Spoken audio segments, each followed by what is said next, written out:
I'm a person that really doesn't like change, but that's exactly what I got when my parents told me that we were moving from Iraq to America. In Iraq, I was at school, I had friends, I was used to our lifestyle, our food, our culture. We knew all of our neighbors, and even though it was a large city in Baghdad, I felt that we almost felt like a small town. We knew everyone. Coming to America, I was very nervous, and I was mad at my parents that we had to start over, and I had to get used to a new culture, a new language. And so when I first came here, I had cousins in America that I never met before, and our first few family gatherings, my cousins actually, made fun of me for not understanding or not being able to speak with them. And I remember getting really angry all the time, but I really was determined to change all of that. And luckily, through school and TV and movies, I was able to learn the language. But I was still very mad at my parents for leaving, for putting me in an area that I didn't know anything about. And I stayed that way for a few years, and I really did miss what I used to consider home in Iraq. Growing up, though, I really changed my perspective on that.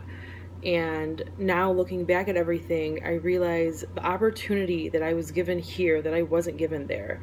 My parents worked really hard to make sure that my sister and I were always provided for and really had the opportunities that they necessarily didn't have in Iraq.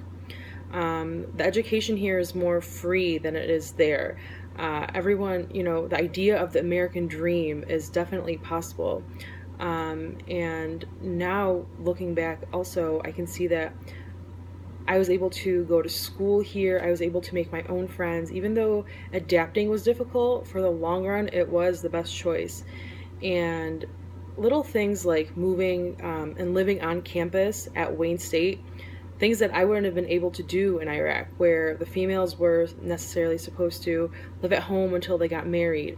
Um, I'm more independent here, and we have so many more options. And now I'm applying to grad schools out of the state, and I'm just expanding on uh, things that I want to do in the future. And I'm very grateful and I'm very appreciative of this opportunity. And I'm happy to know that I remember my culture and I've been able to integrate it into my life here. But I'm also happy that the opportunities of schooling here and our freedom and our safety, and those things are a lot more important to us than what I had back home.